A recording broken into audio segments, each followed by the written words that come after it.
Hello, everyone, and welcome to the Lizard Brains podcast. I'm your host, DJ Alessandrini. I'm joined by my co-host, Tom O'Gorman. Tom, how's it going? I'm good. It feels weird to talk to you this early in the day. It does. Look, there's still It's light. before There's still light before coming through 5 p.m. Tom's window. Yeah. It's also much The other brighter in my room. the other thing I realized as we started that, I don't even remember recording last week. That's how brain dead I was. I was so tired last week, but I'm here today. So I don't know, whatever we talked about last week, I hope it was good. Well, I'm typing in the chat instead of interacting on the podcast. Oh, great audio content. Yeah, because I went, Tom I'm good, DJ. How are you? O'Gorman. I love that. I'm good. I'm a little tired. I've been working a lot, just trying to before I go on vacation for solo nationals, like to not dump a bunch of stuff on my coworkers, or at least that's the intent. But we'll see. We'll see what happens. It's also a little tough to focus. It feels like nationals is like there's like a I don't know, there's like a certain buzz around solo nationals of like excitement. Like I'm already seeing people like posting pictures of having their trailer and their stuff and all the things all loaded up and Yeah. I haven't started packing yet, but we'll get there. I'm leaving tomorrow, so I probably should pack tonight, huh? I think hashtag SoloNats has started is probably the most successful marketing campaign of the SCCA for the Probably, last like yeah. 10 years. Yeah, That's actually probably. stuck, huh? Yeah. Yeah, it SoloNats has has. started. Oh Yeah. no. That's a sub brand of Solo Nats has started. Yeah. Yeah. That actually, no, I don't want to tell that story. Never I think mind. you've already told that story. It's fine. Let's just say food poisoning at Solo Nationals is not fun. What did you do last weekend? I don't actually remember. Were you autocrossing? Yeah, autocross. There was a Steel Cities had a double header, so they had an event on Saturday and then on Sunday. And me and Alex Peel fought to the death on both days. We actually, honestly, I put in some of the best runs of the year, and Alex was like right there. So I'm really looking forward to nationals. I think me and Alex are gonna have like a nice little fight. So since you're here, he's dead? No, he's still alive. He's actually in the audience. Oh, Hi, okay. Alex. So you didn't fight to the death. Got it. Just had to make sure. Yeah. I would have been worried for Alex if since you were here. Clearly you weren't dead. Yeah. I've never had to RIP Alex Peel. I've never had to fight another human to the death before, but I feel like I'd find a way to come out on top. Just saying. No, you did it professionally for a while. Halo. What? Oh, okay. Yeah. My KD was positive, so I probably had a statistical chance to come out on top. Oh, Kill death? Tom's not a gamer. Whoa, you figured that out? Kill death. Yeah. So you It's a kill death ratio. Can you get a handicap? Can I get like a plus 20 handicap? No, that's not really Like how golf? a ratio works. No, that's almost. No, it would be like a handicap, like a golf handicap. I always needed like a plus 20 on minus 20 on golf. I don't know if there's a way. I don't think I know how handicaps work actually. Yeah, well, you could get a handicap, but you would never get a kill, so it wouldn't really matter. Your handicap would have to, like, if the score to win was 25, your handicap would have to be 25. Damn, you're never gonna get a kill. Are you saying you would get a kill? Oh, there's supposed to be a Halo Land Sunday night. You going, Tom? I'll be there Monday. So you can, Oh. but you're gonna have to carry it for us. I don't know how I'm gonna feel because normally I'm pretty wiped out, like after an autocross. So if you win, you're gonna be on top of the world. And if you lose, you're gonna want a quick win so you can go play Halo. I think this seems like a win-win. It seems like I'm going to play Halo no matter what. I think that's who's hosting that. Tim. Remember? Tim. I'm blanking on his last name. On Facebook, he's like Mazda Speed Tim or whatever. He has the CSP or BSP. Is BSP even a class anymore? I can't keep track of them all. It's like a Mazda Speed Miata, I believe. Gotcha. Yeah. So. All right. Good luck, everybody else. Well, no. Anyway, how was the autocross? That Tim guy actually looks like he's pretty good at Halo. He's still like doing tournaments and stuff, and I haven't touched the game competitively in. Well, Tom, it's been a while. Getting old sucks. Yeah, autocross was fun. I don't know. It kind of feels like I'm peaking at the right time, which is exciting. but then also a little nerve wracking, just because I feel like, I mean, I guess every time I've went to nationals, I thought I had a legitimate shot at it, but I just feel like I have like a real shot at winning the thing. And I was actually talking to Christine yesterday. I was like, I feel like nervous, like more nervous than normal. Like normally I go into nationals, I don't really feel all that nervous, but like I'm still like at my house and I feel nervous. So I was talking to Christine about it and she asked why. And I was like, oh, I guess I didn't really think about the why. Like, why am I feeling nervous? And so then we were kind of talking about it. And basically, what it comes down to is I'm remembering how bad all these other years I felt where I thought I would maybe have a chance at it and then come away short. And so like I'm nervous to feel bad again. But then as I thought Mm, about it some more, cuz you don't want to feel bad, right? Like I almost feel like almost like a fear response to feeling bad again, right? Um but then like the more I thought about it, it was like, okay, yeah, I did feel bad uh, every other time I've went, just because I've lost, except when I got third, because I felt like I drove really well, and it wasn't good enough. But the other times it felt like either like something was missing, or I wasn't in the fight, or it just didn't go like I could have done better. Like that's what I came away feeling. Like remember last year where my takeaway was that I just need to have more national winning runs more often. Remember us talking about yeah. that? And I think I've like properly troubleshooted why I would only have a nationals winning run, like every third or fourth event instead of like at least one an event or whatever, right? Um, and it was my vision. My vision sucked. I wasn't giving myself like the spatial, uh, like awareness of how things are linked together, and it was making me inconsistent. And I think I've done a good job like building in habits that are mostly subconscious at this point where I can link stuff together like more accurately and have more of a flow. Uh, so I'm having those runs more often. But basically, I'm like afraid to feel bad after nationals.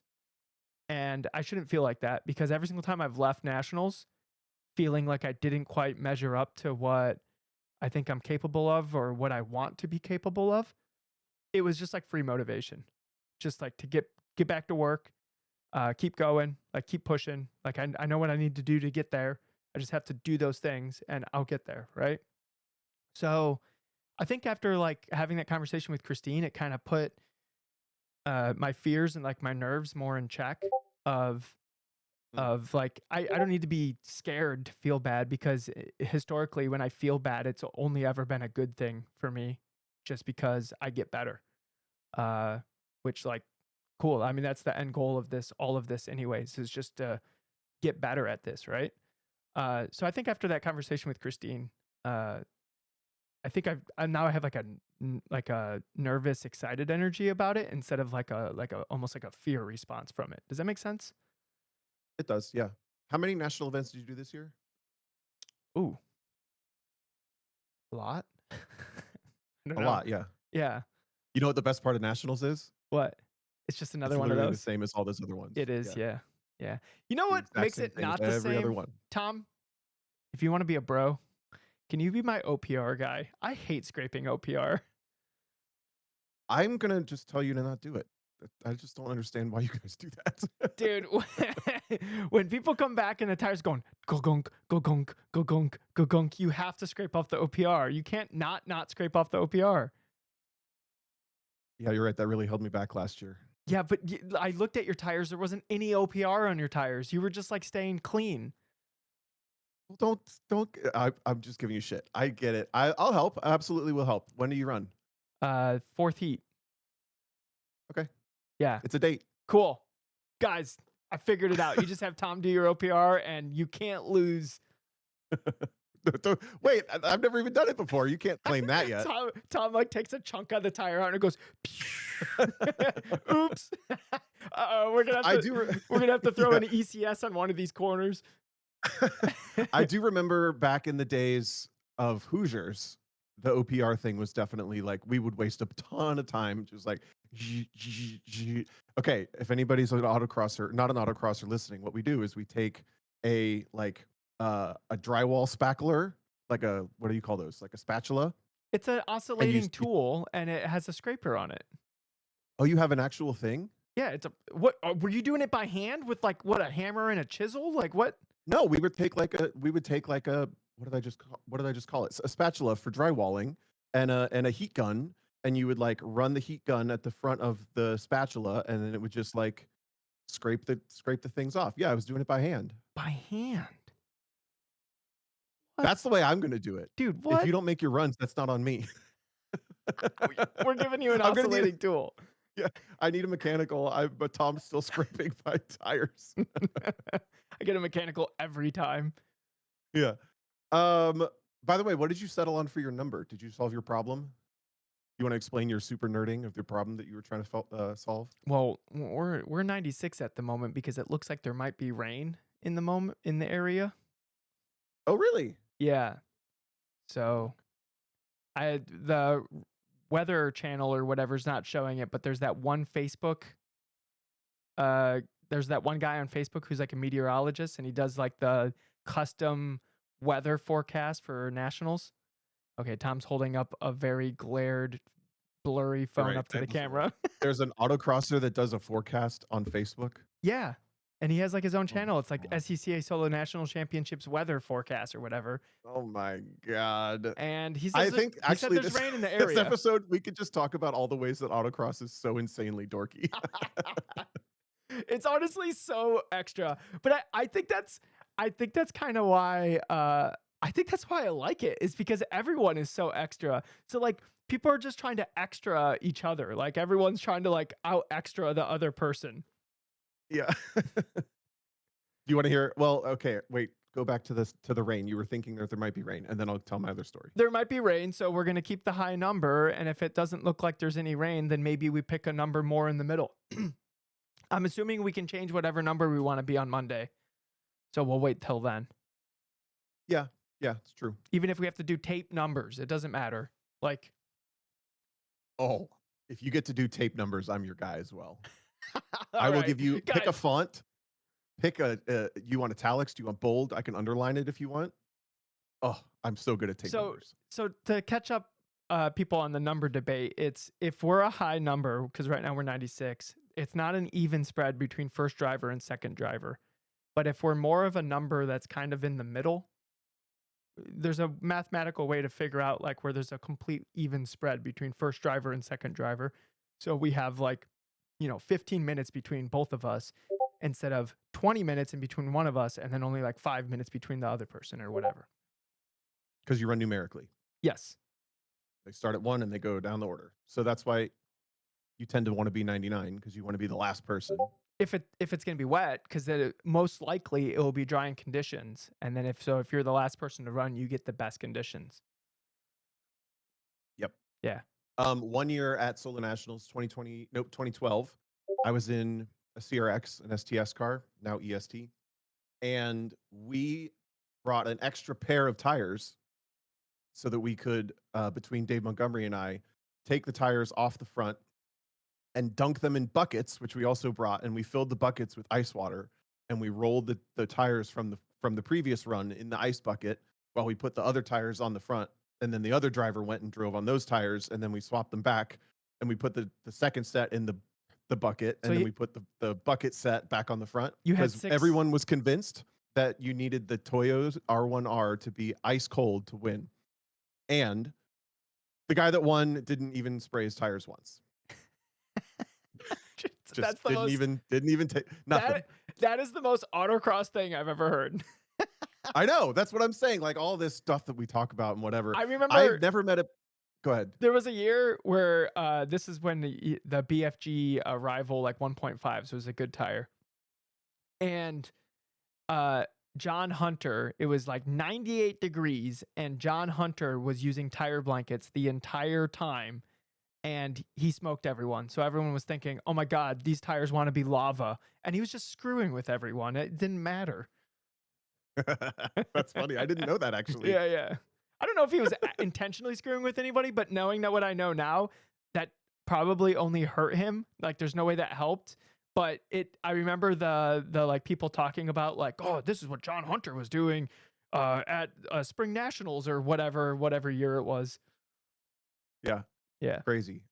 Last year when I was in the F Street grid, which is all Mustangs and Camaros, basically, I've never met a group of people who can overcomplicate a stock muscle car more than that group of people because it was all talks of like the tire sizes that we were all running and the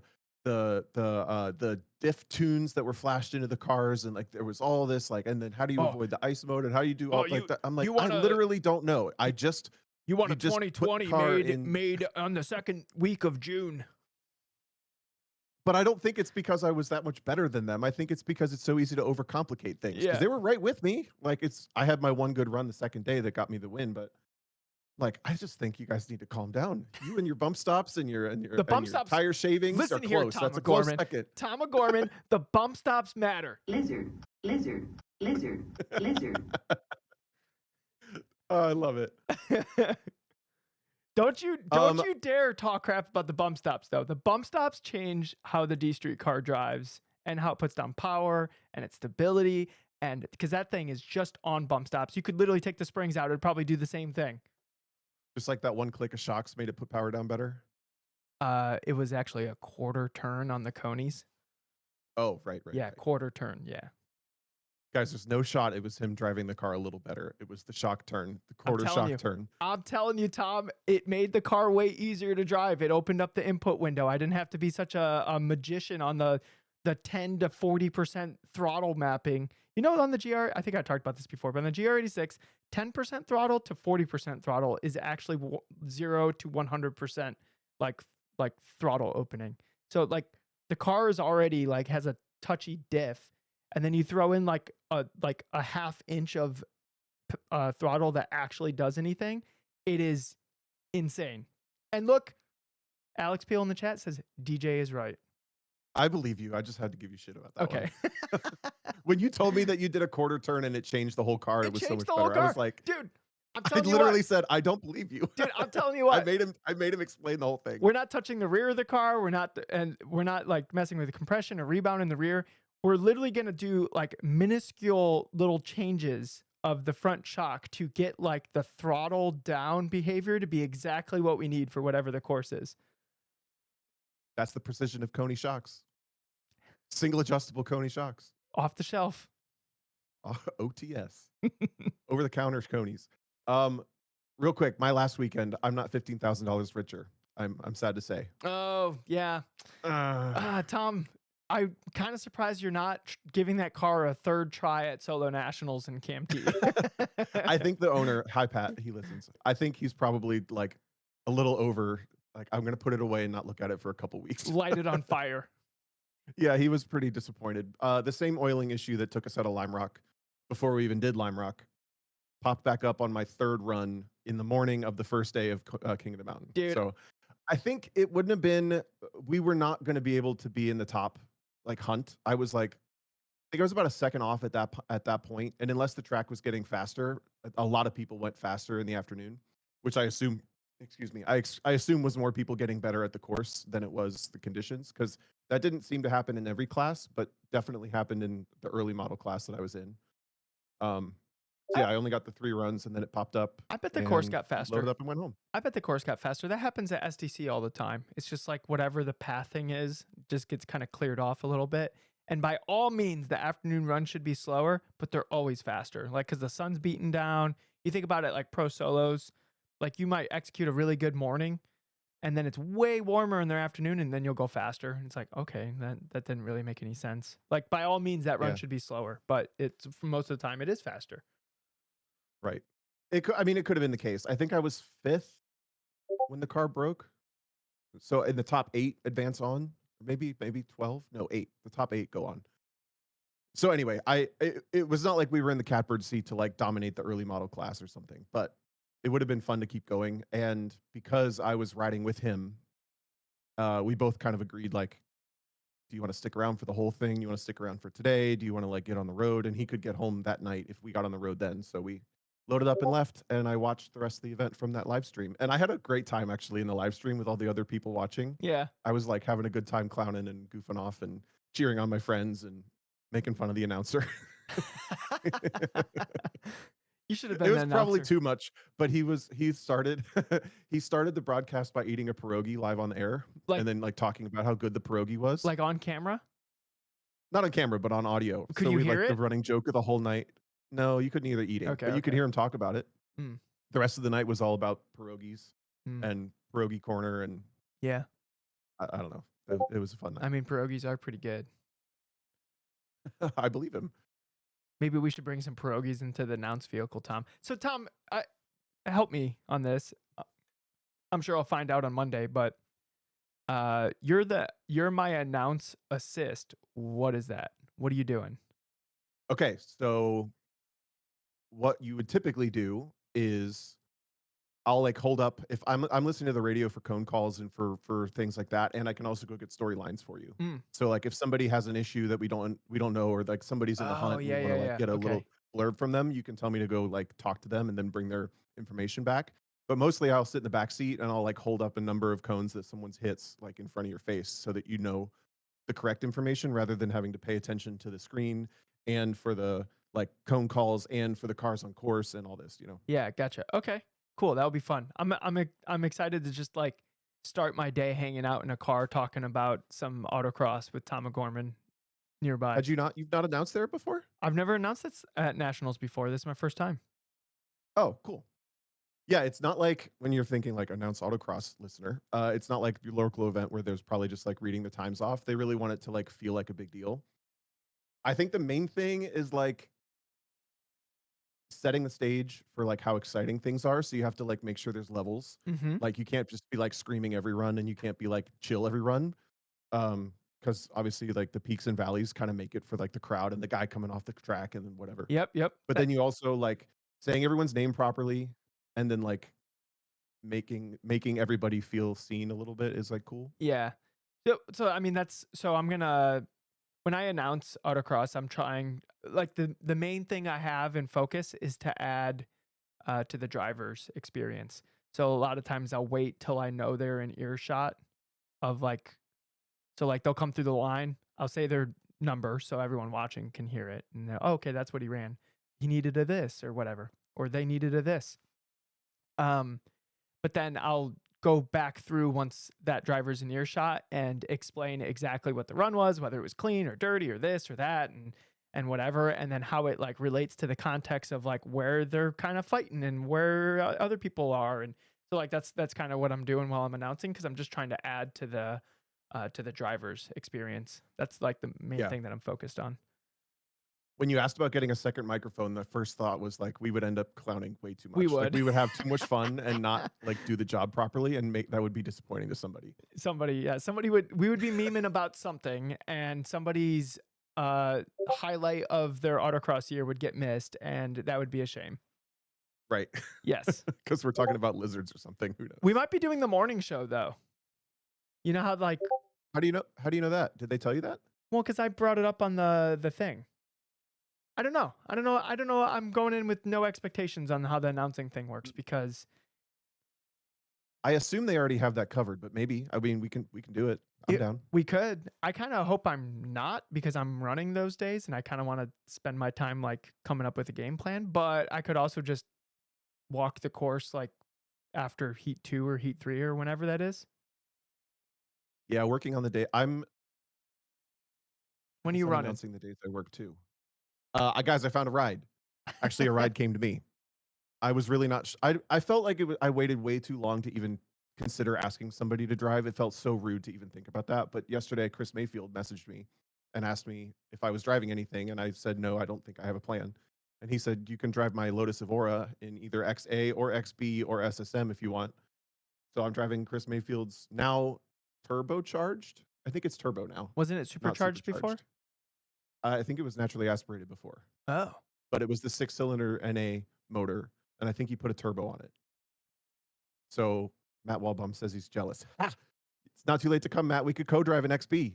Yeah. Anyway, I'm Come driving on that out. Lotus, and it's actually he finished second in XA last year, So I think what we're gonna do, what I decided now that because XA is not a national championship eligible class, so technically none of us win a national championship, but we could get like a jean jacket and like get it embroidered when it's with like not national champion or something, Yeah.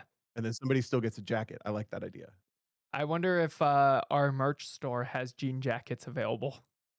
Oh, I didn't think about that. Yeah. I could make them. I don't know if they'd be It has embroidered jackets. though. Embroidery is really expensive. Yeah, you're right. So, but we could do like a Anyway, print. We could do like custom prints for dude, that'd be kind of cool is do like a custom print for all the like quote unquote not jacket classes and then just have like I don't know, it's probably a little too late now, but like that would be cool if we came up with like shirts to like award people like, hey, you won the thing. Cool. Here's a shirt that we made for you. Oh, we would have to know sizes and stuff. Logistically, this is an impossibility. We could send it to them after the fact, but I was thinking just like to help promote the podcast of like here's your national champion, uh, not national champion shirt. Like here you are. So that'd be kind of cool. We could do hats. Those are one size. those are one size. Yeah, it's a little too late. We won't be able to get it in time. True. If I win, I'll make them. Okay. No, I'm kidding. If I win. That's so stupid. No, So it'll be fun. what is Chris Was driving super in? chill, and it's just like Chris is doing XA? he's an XA, so I'm gonna run XA with him Oh, okay. because I think XA is way more competitive. I don't think XB has nearly the number of cars, and I'm pretty sure XB has a way lower minimum weight. So I'd be in a class with like very different cars. I don't know. I just thought it sounded more fun to drive Yeah, with Chris. somebody explained to me what the difference between XA and XB. XB is the lighter one, and XA is the more not light one. I said that weird, but you know what I mean. I don't know. Yeah, I think it's 2,900 pounds or no, 2,800 pounds or 2,400 pounds is the two. A Okay. is heavy, B is light. Yeah, gotcha. So, and the both of those classes, it's like the modifications are basically unlimited as long as you have somewhat of an interior, is from what I understand, and that's basically it. Yeah.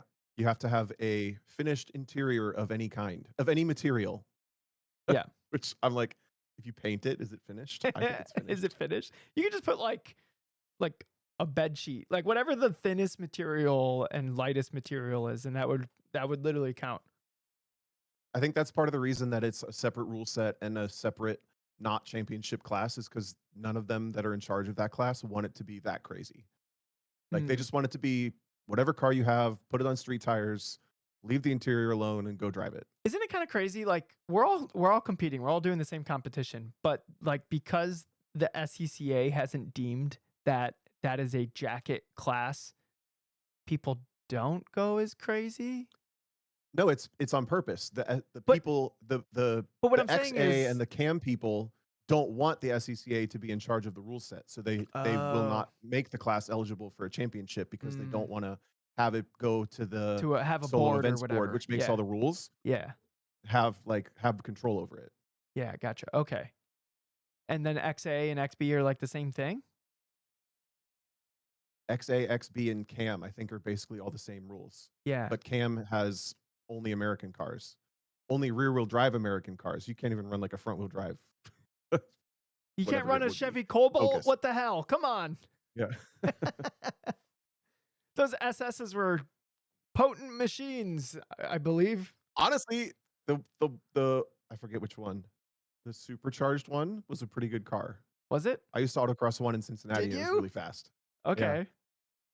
I used to win packs in it like all the time. It was just like a What stock was it? cobalt on street tires. Like, was it in like G Street or something? D D Street. D Street? Oh, okay. Man, You would have gone down. I would have kicked your ass. you would have. I mean, you still kick my ass, so it's like, but yeah, really, really, really looking forward to nationals. It's gonna be fun. It's gonna be a nice little vacation, and yeah, just ready to just kind of. I feel like I've done all the work, and now it's time to just have some fun. So, and I'm excited that you're Yeah. going. We're recording episodes throughout the week, right? Or at least while I'm there. I'm leaving Wednesday, so Lame. Yeah, I yeah, mean I could call in from your if you're home on Thursday, but yeah, yeah. We could do that. When are you driving? I don't know. I just realized as I was talking, I have no idea. Can Hang on, I'm somebody gonna look it look up. up when XA runs, please? Tom, don't look it up. Just somebody else will look it up for you. That's so funny. This is. Why? Do you guys see how with the go with the flow Tom O'Gorman is, and I'm over here worrying about bump stops, and Tom's like, yeah, I'll drive when I drive. That's so funny. One work order. I did this last year too. I didn't even know what day I ran until last minute. Okay, I found it. Okay, what is it? XA. I run first heat Tuesday, Wednesday. Well, how's that gonna work? You're announcing, so I guess you're not my announce assistant. Oh, is that the same heat? No, I. Oh, damn, you're right. Oh, I need a new announce assistant. We're gonna Somebody. maybe we can swap. Maybe you. We found it out live on the air. Maybe we Wait, can switch you to second heat or something. well, you're on the other course, so this maybe if we give you a scooter, you can do your run and come back over. Perfect. And then I'll just get.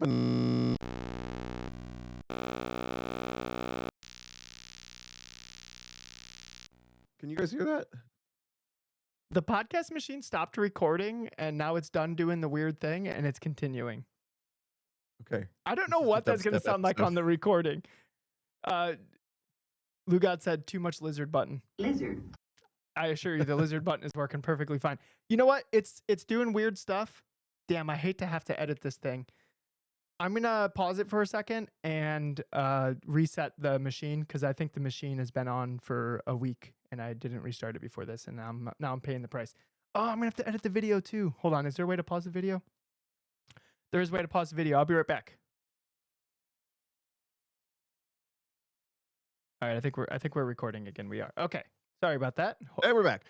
No, my idea is you grab some binoculars. I'll still be listening, and then from across the whole paddock, you can binocular from your seat, and I'll hold up the number of fingers for cones, Oh, this and is that'll be how I help. this is a flawless plan. There's no possible way anything could go wrong here. Even when I'm in the car, I'll just hold my hand out the window Like what? Well, mid run. mid-run. Yeah, I'll be like, oh crap, Tom's on course. I was going to talk about the Oldsmobile quickly. Yeah, go ahead. So it didn't have the main thing that caught me out. It was working fine, actually. It was driving the way it was supposed to. But the thing that caught me out was the power steering couldn't keep up with the speed of the little Chicago boxes that they put in there. Mm. So I literally launched the car, and we're on VTORs. They're ice cold. So I turned for the Chicago box from a drag strip start. The car doesn't turn, so I miss the entry a little bit, and then I have to get cap back up. So I turn back the other way, and the power steering doesn't do it. Yeah. So then I'm behind and shoving the nose across, even worse, super far behind. I think I hit the second cone on the course. It's oh my God, I have to keep up with this old car again. I completely forgot about that because I've been so spoiled with new cars for, at this point, years. I think the last old car I drove was the 914. You think it's 5 years ago? on that Oldsmobile? Is it the power steering that came with the car? No, it's some more modern rack from a Corvette, I think. Got but it. Okay. It just can't keep up. There was something else I was going to talk I was gonna about with say, it. did you just want to talk about the power steering on this car? That is such a car guy thing to do. Well, Look, it caught me out. Oh, go ahead, Carlton. I always love to hear what you say.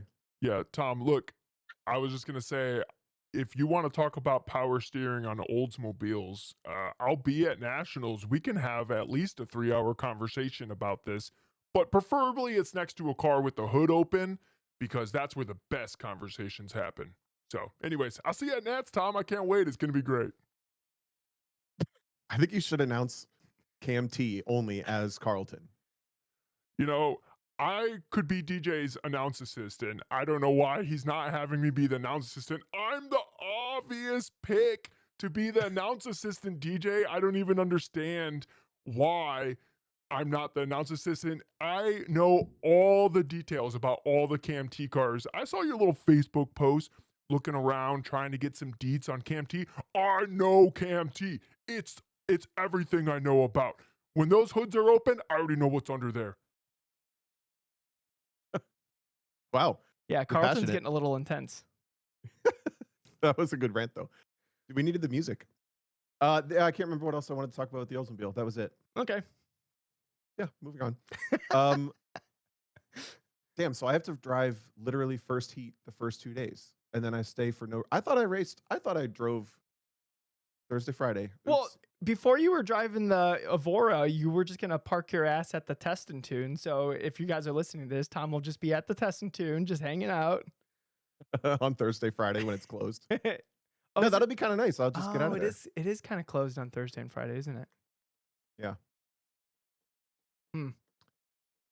Was there anything else about nationals that you wanted to talk about before we go? We are gonna do daily episodes starting Monday Uh, because I get there on Monday. no, no.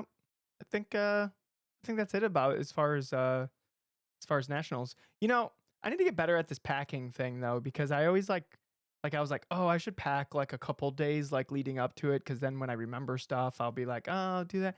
You know how it always happens? It happens like 10:30 at night, and I'm just like scrambling around trying to pack stuff into a thing. That's if I'm being proactive. You know what will probably happen is I intend to leave at like 3:30 on Thursday, and I'm gonna leave at 6 because I didn't pack until 3:30. I barely like my clothes literally go from the suitcase to the laundry machine and then back in the suitcase.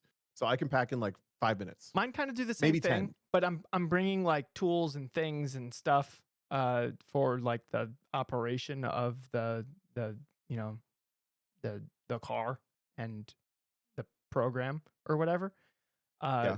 so I need to, and I'm like bringing stuff to work remote, so I need to make sure that that stuff's ready to go and that I don't forget like a mouse, or I'm gonna have to go to Best Buy and buy a mouse because I'm not using a trackpad for like 4 days of working remote. That would be like an absolute nightmare, and I think I would die. So Productivity goes down 10%. yeah, and it shows up in my metrics, and I'll just be stressing out. I can't handle that kind of stress, Tom. You get back on Thursday and your boss comes up with a cup of coffee from wherever in Yeah. Minnesota. DJ, I So noticed you're 10% less productive. What was going on? I had to use a trackpad. I was in Lincoln. also, we're gonna need the covers on the TPS reports. Okay. Isn't that what he says? Oh, that'd be great. That's what Yeah, he says. that's great if we could just get the covers on the TPS reports. But my stapler. I We're should go all back and watch that referencing movie. I Office didn't get it Space. last time I watched it. I think it became better as once I got an office job. I was like, oh yeah, I totally get this. Maybe that's why I didn't get it. Yeah, we'll get you an office job, Tom. The other movie I've been wanting to watch that I keep forgetting to actually sit down and watch is Idiocracy, I've never because I seen didn't it. get it when I was too young and I didn't get it the first People time, keep but now I feel referencing like it it would though. apply. People keep Yeah. referencing it though. They're like, "Oh my God, we're almost there," and I'm like, "Oh no." Oh no. Maybe I'll watch it while obviously sitting passenger seat on my way to nationals. Yeah. Yeah. Your self-driving Corolla. What would be your hot, like your must-haves for nationals to pack? Oh, I don't know why I said hot. I meant top. uh, must-haves. I mean, clothes, obviously, but sunscreen.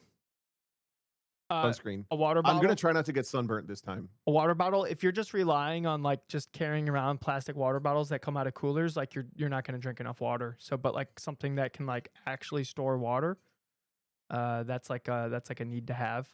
A How do you hat. fill it back up then? You stop at one of the coolers every once in a while and then dump a bunch of water bottles into your giant water bottle. Okay. Yeah. Oh, you don't have a water bottle, do you? No, but it sounds like you have to go to the cooler either way. So I don't. Your point seems a little. Yeah, but I could invalid to throw me. 3 water bottles in this thing. Also, Oh. when you like open up a water bottle and you like drink it and then you start talking to somebody, you set it down and then you start looking around for your water bottle and then you see like 10 other water bottles that are halfway drank. And you're like, I don't even remember which one mine is. Gotta slam it. What if it's Slam not the whole mine? thing. I'm not getting cooties. Oh. Well, I would tell you what I do, but then everyone would do it, so I'm not going to tell you. What do you rip the? I have a rip the way to label make off? sure that I know. You rip the label off? Yeah, I've seen that. No, but I think I'm the Yeah, only you're so- person you're that so actually clever. does that. You're so clever. Damn it, you blew my secret. Yep, now everyone's gonna do it. Guys, if you're around Tom, make sure that your label's ripped off your water bottle just so I can see Tom stress out, please. I'm going to spit in all of them. One of these is mine. Yeah. If I can't have it, no one will. Uh, I think an umbrella And I think carry the umbrella around with you no matter if it's rain or shine. Ooh, yes, I will The have shade. one. Yeah, I will have one. Yeah, the shade and resting. You know, I'm a little nervous about because it's I'm competing on Saturday, Sunday, and then Monday I have test and tune, and then just other various things happening, and then walking the course. Then I'm competing on Monday. Kind of worried by the time Tuesday comes around, I'm just gonna be like, "Ugh," like dead. So I'm gonna try to do a good job of just making sure I'm drinking like way too much water, electrolytes, eating good food, try not to like try to stay away from uh Taco Bell, maybe. I don't know, maybe I'll still get a grilled cheese burrito. But They have good food on site. oh yeah, I kind of forgot about people like the Monday welcome party and stuff like that. Well, even just the food trucks for lunch. There's the one, I forget if it's Oh, they have like a uh I forget if it's Vietnamese or what, but it's super good. They have it's like a rice box with chicken and yeah, the salad. Afghan food truck. Yep. I honestly I always get that because that it actually tastes like real food. Everything else, Yeah. like you got that one fried truck, which probably like the most high quality food item they have is a corn dog. So if that tells you anything, like just I don't know why there's a line there. It's like you guys hate yourselves. What are you doing? The Afghan food Dude, at truck is Lime where it's Rock, at.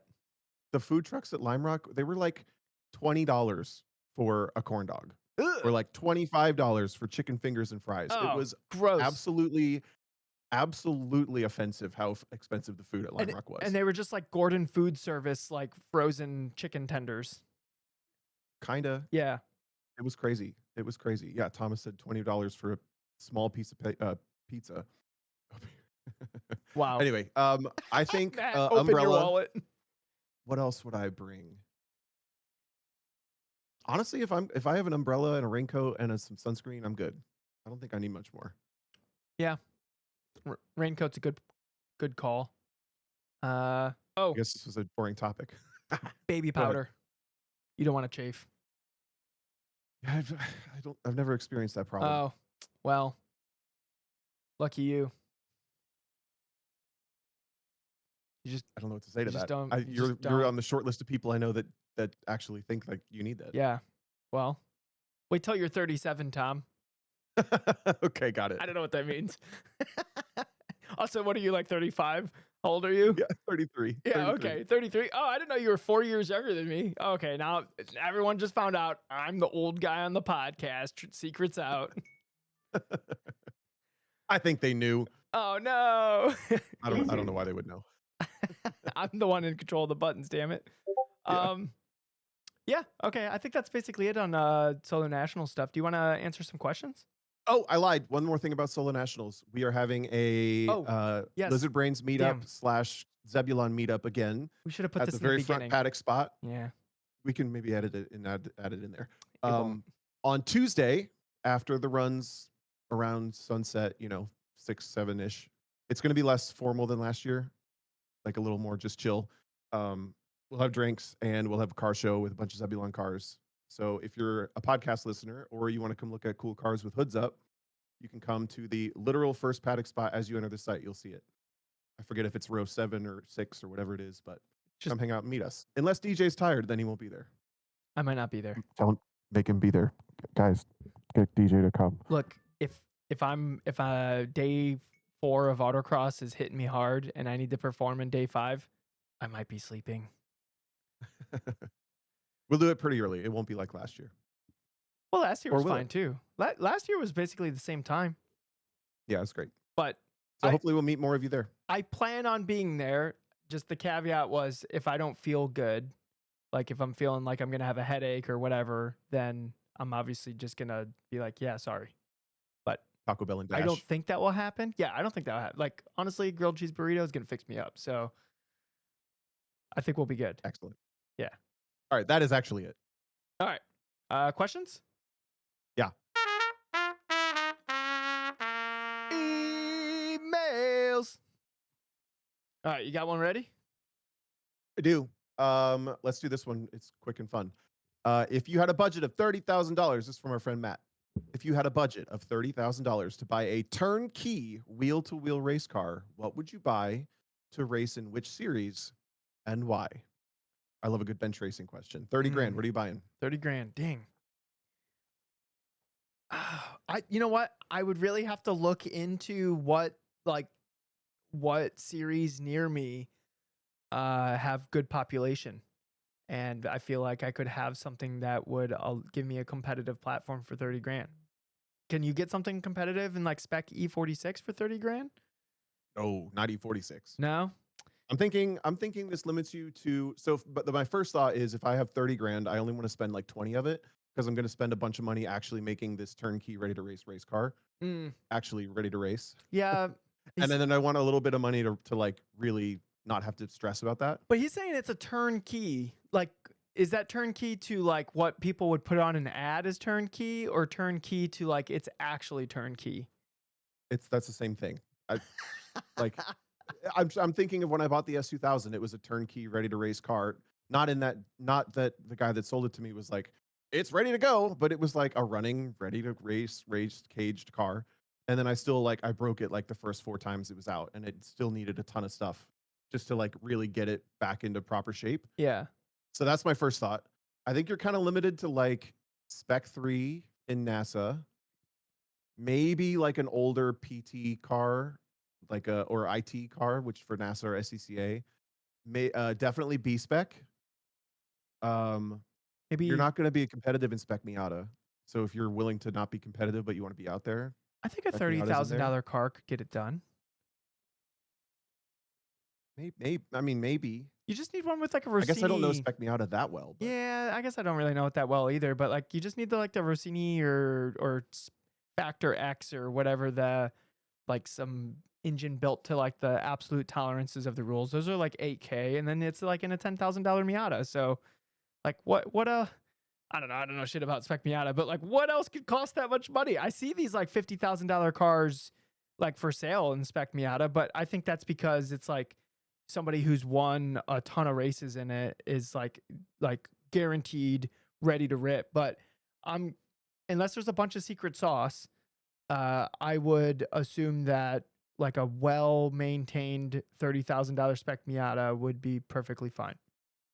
I think Mazda still has the premium on it because of the theoretical opportunity that it gets you. Yeah. Like there's the contingency off the bat, and then there's like the ladder system if you really want that. Hmm. The like Spec MX-5s for like 60 and 70,000 Those are dollars crazy. blows my mind. That's That's crazy. freaking nuts. But the opportunity for that series is also high.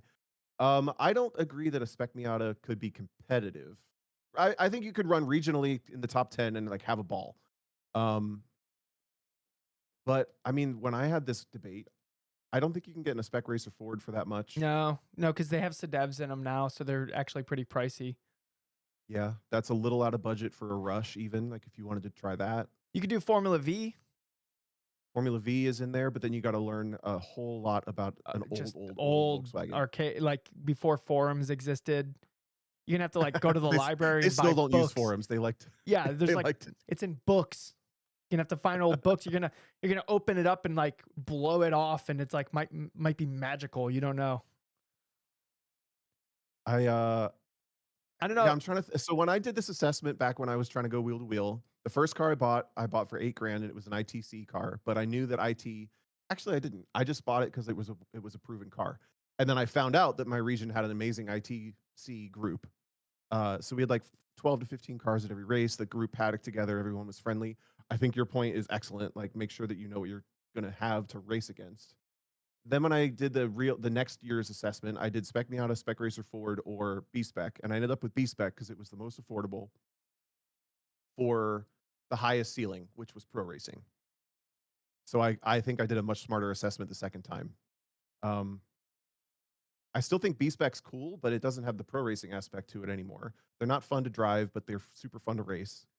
If I lived in like the Mid Atlantic area, I think Spec 3 would be like the obvious one. But I don't live in that area, and I don't know how much it's actually up in like the Midwest area. So like if we're doing wheel to wheel, like maybe some kind of endurance car for like 30. So like I just That gets tough because you have to have a bunch of extra people to do stuff with. yeah, You race less. and you kind of have to run it like a business or whatever. So maybe we don't have any endurance cars in there. I don't know, Tom. Honestly, I think amateur wheel-to-wheel racing is in a little bit of a tough place. That's why GLTC is still compelling, even though like the cost creep on that is outrageous. Like maybe you just show up in your $30,000 car and you race like in the top 10 area, and you'll never Maybe you could do be. that. I don't know. I think in a $30,000 car it could be top 10. What would you do it in? Uh, Somebody else's $50,000 car that they sold for 30 grand. I don't think I don't think any $30,000 car is realistically in the top 10 of GLTC, but I think anywhere in GLTC would be pretty fun. And then you obviously get a decent opportunity to race it a bunch of times a year if you're willing to travel, especially. I've been having a fun time when I go coach Jennifer. Like, A T4? I've Because been getting the little bug. Well, no, I don't think a T4 car is in the budget. is it not? I mean, maybe, There's somebody maybe selling. close. There's somebody selling a T4 FRS, and I don't know the condition of it, but it looks like it's like full prep for like 28. It's literally for Okay, sale so right maybe now. T4. Yeah. But even the regional classes, like ITA at the last race had 17 cars. Hmm. And yeah, it was half spec me out as double dipping, but still, it looked pretty fun. Even spec me out looked pretty fun. There was what was the other class that looked like it was? I'm spacing on it now. I guess STL still looks like at the. I'm thinking regional level, not Yeah. necessarily where am I I going to don't go know. win like a national Yeah. championship. I I don't think know if those groups are looking fun to me I right think now. Just I think regional level, like in the moment, like sounds like it would be fun, but then I would instantly, unless there was like somebody there that's like really fast and like we're having like great like, ooh shit, I don't know, like he's probably a little faster than me, like maybe I could bring the fight. Like to me that's what would keep me like, oh hell yeah, regional level, right? But I think, and this is not poo pooing on people who are doing regional stuff, but I think if I showed up and it was pretty much, unless I had a mechanical expected where I was going to win, I don't think I'd be having any fun. okay, so you're racing 4 times a year, and you get to pick to race in NASA, which runs multi-class sprint, Mm, SCCA, which runs multi-class sprint, but mm. not nearly the same way, and Grid Life, which is single class sprint. But you only get to race it 4 times a year, and that's approximately your budget. Which one do you pick? I think it would be GLTC still, because I don't want to do the Knowing that you would maybe multi-class. not even be top 10? Yeah, I think so. Just because I don't have to deal with the multi-class. Because look, on iRacing, and I've never had to deal with this in real life except to like an endurance race, and that's just like a little different. But if I was doing a sprint race and there's a slow driver in a fast car interrupting my race, I don't think I could find the fun in that. I think I would just have a terrible time the whole race because this person's interrupting my race that I'm trying to have. And whether I'm winning, so that's annoying because I should be winning by more, or especially if I'm losing and I'm watching the person drive away as this person's fighting me to the death for no reason because they're still trying to figure out how to drive a car. That doesn't sound any fun to me. Fair. I kind of miss the multi-class, but I also, when I really think back to the reality of it, I did end up frustrated a lot. I think a NASA multi-class weekend, I would be intrigued to try. I would be What are you intrigued. doing in there? You're doing a NASA weekend in the Spec 3, is that right? Yeah, I believe that is multi-class, so we'll see how that goes. You know, if I was the fastest car in the multi-class, then my worry is gone. The problem is I don't think the fastest car in any run group is going to be a $30,000 car. And I don't know exactly what the run groups are. Maybe somebody in the chat can like educate me. I wonder if a Thunder Roadster is under 30. I don't Gotta know. be, right? Do you want to Those look own pretty one of fun. They those get though? like, I would want to drive no, I one, mean, they but look, I don't know if I'd want to yeah, own one. they look stupid, but they always have like 10 to 12 of them. It looks pretty fun. They're always the fastest in the group. So Danny Corliss says that the Spec 3 is normally the fastest in like the group that it's in. So like maybe that's just checking more boxes. The only problem is it's really mid-Atlantic based, and I'm not seeing a whole lot of action up here. And I could be wrong. It's not like I'm like looking. It's not like I'm looking what car what race car I should be buying. There's a lot of infrastructure that would have to happen that kind of fell and rotted away because of my income deficit while I worked at Hawk. So I would need a couple years to like build back up like some kind of uh, infrastructure to like actually be able to go race a car. Yeah. Yeah. Well, I don't know that we answered your question, Matt, but maybe we gave you some good things to think about and like go over in your head before you make a choice. Yeah, to me there better be a class, like a healthy class. and I don't want to have to completely spend all my vacation days traveling for the races and budget. And whatever the car is, I don't it can't be like a ticking time bomb. Like it has to be like somewhat reliable, have some kind of support. Uh, you know what kind of looks nice, but I think it's beyond the $30,000. I think Rush would be really fun to race, but I don't know how much those things cost. It does seem fun, but the problem with those is now you can only race them at Grid Life weekends, essentially. But it's single And class. it is single class, but the reason I say that is because you don't get like you don't get a regional opportunity to race like the same place multiple times a year or not travel. Yeah. So you're limited to either traveling a lot more, or you kind of only get like what Mid Ohio Autobahn Gingerman Road in our America. area. Well, I think like Road seven, America it eight starts to hours get is in, closer. yeah, 7, 8 hours. And then pit race. Like We're in like the prime spot for it. So I yes. guess you could kind of get away with it, but especially if you're like not in the Midwest, central Midwest, you're traveling 10 plus hours every time you want to race your car except once a year. Yeah. So that's like another thing to think about. I do think Rush looks fun. I don't know anything about the cars. I don't know And they anything might about be the people there terribly other than unreliable. no, they seem fine. Like I'm not watching them break down all the time in That's the races. true. You know? Like how many yellows do you have from it just sitting on the side of the road? Like Well, it maybe. depends. Did they spin to get there? Oh, dang it. Oh, self spins are the worst. Uh, But yeah, I don't know. I think that's It's, way out of the budget. I think that's like twice the budget that we're talking about. yeah, I think they're like 50-ish to get in. 50-ish, yeah. So, but I don't know. Think about it, Matt. it Let us does know look what you fun. decide. Yeah, Matt, if you decide on something and this somehow helped you, let us know. Yeah, it was fun bench racing for the rest of us anyway. Yeah. Okay, I'll remove that one from the pinned. And okay. Piero Pucci writes in, just signed up for my first wheel-to-wheel race with Grid Life. Been waiting to join for years, but always felt my driving and my car were never going to be enough. Also, I wasn't able to afford it. I'm nervous and anxious. Expectations from my end is to not crash into anyone, be a safe driver, and not get lapped. Any other tips from y'all? What to expect from a first time wheel to wheel experience? That says wheel to wee. Oh, yeah. We with a semicolon at the end. So Yeah. we can imagine Wheel how to that. wee. I like that. Yeah. Wheel to wheel experience. All right. I have a bunch of little practical things that I want to spit out while they're like flashing in my brain. Okay, go. When you're doing your first wheel to wheel stuff, the excitement of somebody in front of you when they start to get sideways or start to like, even if they're just rotating, be prepared to get used to that. That can be a little alarming.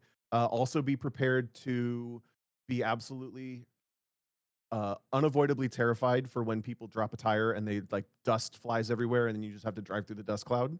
It never gets comfortable, but it gets more normal. Never drive in the exact tire tracks of the car in front of you if you can help it, because that's the most amount of car you have to dodge with the most amount of time it takes to dodge a car. And it also takes away your sight line. So always drive as far out from behind the car as you can until you start to get basically to the braking zone, and then you move back in and follow them through. But down straightaways, never drive in the same tire tracks as the car in front. And also, use your own knowledge of what your car needs to predict stack ups and predict the ebb and flow of the cars in front of you. So if you're coming into what your heaviest braking zone is, guess what? It's the heaviest braking zone for everybody else. So you can offset what was about to happen by lifting a little earlier, braking a little bit softer, and then using your brake pressure to like fill the space back in, rather than thinking of I need to threshold brake and I need some space so you don't get as close and you drive further back, and then you know your buffer's already built in. You can build the buffer right at the end of the straights by backing off the throttle, braking a little softer, and then you get into threshold braking and you fill the space back up to their bumper. Okay, those are the 4 things that popped in my head fast. What do you think? Never. Did I verbalize that well? Yeah, I think you're good. Okay. Speaking about the driving behind a car, like Tom was, If you are right behind them and the sight lines aren't great, look through their windshield because you'll be able to see what's happening in front of them. And then if you can't, then that's where it makes a lot of sense to hang around like the left side of their car if you can, just so you can kind of see what's going on in front of them. My other point of advice would be, especially for people who are just starting to figure out this like racing other cars thing, is they spend way too much time looking at other cars. You shouldn't really be looking at those cars. You should be looking at the same things you would be looking at as if you were lapping the track completely by yourself. So you'd be looking at brake markers, turning points, apexes, where you plan on exiting. Even if the other car is in your way, you look like through the car, like where your eyes aren't focused on the car and you're looking to where that thing would be anyways as the cadence of like driving this lap by yourself. Don't worry about like, well, I need to look at the other car to see if like something weird happens. The moment their car does something weird, like it gets a little loose or it's a little offline or maybe they're going for a slide, you will look at that car without even having to consciously think, "Oh, I need to look at that car because something weird's happened."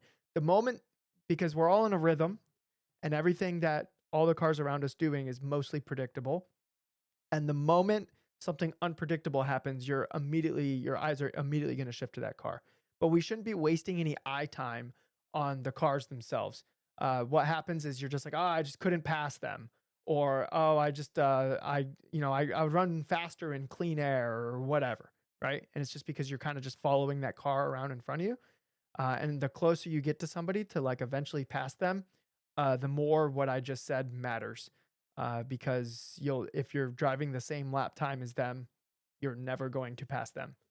Uh, the other point of something that I see is like people's first wheel to wheel weekends is something that they sometimes mess up. And we've talked about this on the podcast before is the pass doesn't have to start and be finished in the same corner.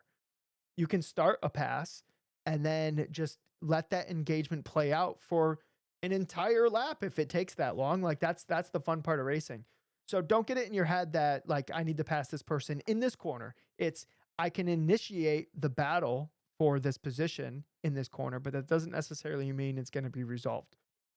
Last thing, if you try to keep your entire race in mind of okay, I could fight this person, but also we're catching the person in front of us, so maybe I don't fight this person, or if I fight this person, then we're never catching that person in front of us.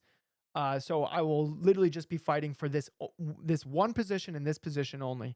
If there's still a decent amount of race to go, and the person in front of you is doing a fine enough job to go catch somebody else, and you're not getting pressured from behind, then you don't have to necessarily race that person right in that moment. Uh, like you could work together with that person, get to the other person, and while those two are fighting, then that's when you could launch an attack to pass somebody. So just kind of try to think about like your race overall, whether fighting this person right now makes sense or if it doesn't or whatever. But really, I think if if that was a long ramble and there wasn't a whole lot to take away from that, the main thing that I want you to take away is don't have your eyes fixated on other cars. Yeah. Mike summarized what I was trying to say pretty well in the chat. He said, "Brake when the car in front of you hits your brake marker." That's like a reasonable way to think of what I was trying to say. Um, that stuff that was getting into kind of 201 Oh, rather than 101. yeah. I What? thought of another thing. Oh, okay. Uh, should I say my last thing or should you say your last Yeah, thing? don't forget it. I got mine. Okay. Go ahead. Uh, on race starts, fill empty space in front of you as long as it will continue to be empty space. Like it doesn't mean like it's five wide and the pit road is empty space. I'm going to shove my car in there and all of a sudden it's turning into grass and now it's a big calamity. Don't do that. But if there's room in front of your car, like on the outside, then fill that space with your car. Don't sit back to wait to see what happens. That makes you a little unpredictable, and it actually makes it a little bit more dangerous for you. But if you just file in and fill space that's in front of your car, that's going to be much safer. Yeah. I think Pura does time attack, so I think this won't necessarily be as big a thing. But I want to say this for people listening. I've noticed this has come up quite a bit with coaching Jennifer, but also just in general. I don't see people as willing to manipulate like before the session for themselves as much as I do, at least. And I think that that's like a a What do way you to mean? get behind really quickly. So, for example, in my position, I basically want to be the first car to grid all the time because then I can control where I'm at. I can if somebody's faster, I can let them by, but in general, I want the clear track. Oh, you're saying On the flip side of for that, like practice and quali. correct. Yeah, yeah, for practice and quality. Thank you. On the flip side of that, I've seen drivers who are less confident having cars behind them. They just go to grid and they get in grid where they get put, and then sometimes they have half the field behind them, and they spend the next 2 or 3 laps like filtering through where they're more comfortable, like either letting cars by or whatever. When they could have easily like stopped at the back of grid and like made all those people go by them in grid for Mm-hmm. practice or for qualifying. Yeah, yeah. Um, so consider what your ideal situation is and then put yourself there up to and including like at certain longer tracks especially. I'll just sit on pit lane for like a minute and a half before the cars, like after all the cars have left pit lane, count to like 45 or 50 and then go, and then you have the track literally to yourself until all the cars come around and start their first lap and you're on the other half of the track. Like there are things that you can manipulate for yourself to either get ahead with what you want out of the session or to make yourself more comfortable. If you're finding like I hate when there's a bunch of cars behind me and the session starts, things like that, and that counts for track days too, time trials, all of that. To be honest, I just don't see people. Uh, like I remember I was on the radio with Jennifer and I was trying to get her. She's one that likes to do practice with no one in her mirrors. So I was trying to get her to just like stop on pit lane after they release her from grid, and then sit there and I'll tell her when to go. And she's like, "They're making me go. They're making me go." I'm like, "No, I mean they are, but you can just pull over and stop." Yeah. Like they're not in charge of you. They're just telling you what you can do. Yeah. So consider that. And again, Puritas time attack. I don't think he'll have that like, "Oh, I don't want cars around me" thing. Yeah. But think about that. Yeah. I feel like that is something that's missed a lot in uh motorsports in general, is people not thinking about like the control they have over like what their situation is. So yeah, if it's like, yeah, like Tom said, if you want to have nobody around you, then just literally be at the back and just wait for everyone to go. If you're going to be kind of quick and you don't want to have to pass a bunch of people, then show up to grid early. Like there's like things that you can control. Yep. Yeah. And good luck. Have fun. Remember, it's fun. Oh yeah. Also, it's fun. All right. You want to do the next one, Tom? Yeah, we'll do one more. I'm trying to pre-read this and see if it's too long. All Which right, one? this is from Jared. I'm just going to go. Okay. This is from Jared. He says, DJ, I thought this would make an interesting discussion. What do Mhm. you think the baseline improvement is at the local and national level? Like everyone gets X% better every year, and to outpace them, you need to be X plus 1%. For example, Steel City's region has a huge improvements in probably the top 30 to 40 regulars coming over the last few years. But how do you measure that or prove it? Oh yes, I remember this one. I don't know. That's a very cerebral question. All right. So basically, what do you think the baseline improvement? I don't know how to put numbers to it, but I don't know what the um, metric would go be, ahead. but I do have some advice on how are you stacking up? Especially so when I first started, I would have like these like measuring sticks, and generally by picking like the fastest person, they're probably the most consistent. That's a good measuring stick because they're getting mostly what they can out of the car. Assuming that the fastest person is like really fast, unless it's like a really soft region, but still, like at that point, then that's still probably the best measuring stick. Some measuring sticks that might be a little closer to you if you're just starting off, and Jared's not just starting off. Jared's or uh, he's plenty fast. Um, I think you could pick somebody who is not necessarily improving. And I think those people are pretty easy to pick out. Like they're there for the social engagement. They're there just to have fun with their car, but you don't see them like actively like digging for more time or a higher car prep or whatever. Like it's the person who uh it's like turns into like a family event. But they're like remotely fast. Maybe they're like 2 seconds off pace, right? So if you're just starting, finding people like that, those make more consistent like goalposts to go after.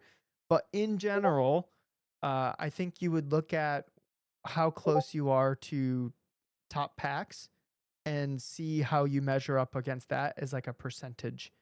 And that is a good way to track like your improvement. I missed this part. So the second part, it was 2 parts. He said, "Here's a spreadsheet." He literally built a spreadsheet. "I've been tracking my results of the last 3 years and trying to trend improvement since I'm basing it off top packs. Theoretically, that's always improving as well, so it's not really a personal improvement. It's not perfect. It's not really trending personal improvement." Interesting. Okay, so he's been measuring his packs results or his overall results and factoring in like how much better he's gotten based on how close he is to the top. I kind of like that That's a because our lizard brains yes. want the number to go up. So if you see that, then that's like it's rewarding. It's like positive reinforcement that hey, these things that I'm doing are working. And if you don't see that number going up, then you're like, okay, well, I need to switch it up, right? Like that is good positive reinforcement and good like instantaneous kind of feedback, right? So you could use information like that to improve. PAX is a little of a not completely fair metric though, because sometimes courses will be good for your PAX or not good for your PAX or right. Like it's some courses will just be bad for whatever class you're in, and then other courses will be fine. And then so like It's just for people with slow cars to feel better about oh themselves. my god, you're getting ready for Cam T, Tom. Oh, but you're not my announce assistant anymore. I'm announce assistantless. Aw, dang it. Um, but I think you should just assume that everyone's getting better all the time. So if you actually want to like quote like you're going to be improving, but if you want to improve where your positioning is, then you have to get better faster than they're getting better. Yeah, which I think we've talked about a lot, but that's mostly just doing a lot of events frequently Yes. and actively surrounding yourself with people who can help you all this stuff we talked about. But yeah, I don't know. I guess I'd be curious how much people improve percentage wise. But I think you're correct. There are certain people both in the not competitive category, meaning they're not thinking of it as like competition, and then in the like aiming for the top Yeah. competition that are not really actively improving. They're certainly not improving much, and if they are, it's like it's a pretty static, like, it might ebb and flow a little bit, and the plateaus are super wide at that point. There's not, like, big steps happening. Yeah. So I think if Huh, you're interesting just thought. starting off, you pick the person that looks like they've had the same car for 20 years. Measure against that person. And then You walk up to him and you go, "I'm coming for you, buddy." I'm coming for Walk you, away. Miata Ted. Uh Bob. no, Miata Ted is actually a person at Steel Cities who's had Oh, like the really? same car for like 20 years who's decently quick. Yeah. Like I think that would Okay. be like perfect. But it's not like Miata Ted's getting any better. He just does the local events. Maybe he was like nationally competitive like once upon a time. I don't know Ted's story, but now like he shows up to local events and he'll probably win E Street. But like he's I don't think he's getting any better. He's not getting any worse, but he's not getting any better because he's putting in like this minimal amount of effort in because back in the day he already did all the effort stuff and now he's just like having fun with his car on like a Sunday. Maybe this will motivate me out of Ted. Hey, I saw David Marcus this weekend at King of the Mountain, Yeah. and he said that you were really harsh on Mike King, but it actually motivated him during one lap. I know. Yeah, if anybody else needs He was like, motivation, "Yeah, let DJ me was know. really harsh on him." I was like, "I know, it kind of was," but it worked. Maybe it'll work here too. Yeah, Who if knows? anybody else needs free motivation, let me know. I'm going to talk some shit. Yeah, he'll tell you you're not doing good. I almost just talk shit to Alex Peel, but I'm like, wait, no, Alex doesn't need more motivation. Yeah. Who's not in my Plus, he's class? dead now. Chip Manuel. Uh, I love your hair, and I hope you win. All right, you got a coach soon, right? Let's wrap it up. Yeah, let's wrap it up. I gotta edit this together too, since the podcast machine took a dump. What are you doing this week? Just kidding. Pro Solo finale. You can tune in. I don't know what that is. Just look it up. Solo live timing or something like that. What about you, Tom? When are you coming out? Monday, right? I fly out Monday. Yep, I'm spending this weekend in Cincinnati with my family. I haven't seen them in forever because I've been traveling actually for like 2 months. Cool. So I'm excited for that. And yeah, we have our Lizard Brains Meetup Tuesday. We have live episodes daily coming from Solo Nationals Monday through Friday. Well, Monday through probably Friday. I'll call in to you. Yeah, we'll if that figure it works out. We'll figure it out. So, It'll be okay, fun. cool. You ready, Tom? Yeah. Everyone who's either driving to Solo Nationals right now, they're going to be there later, but especially you, DJ Alessandrini. I love your hair, and I hope you win.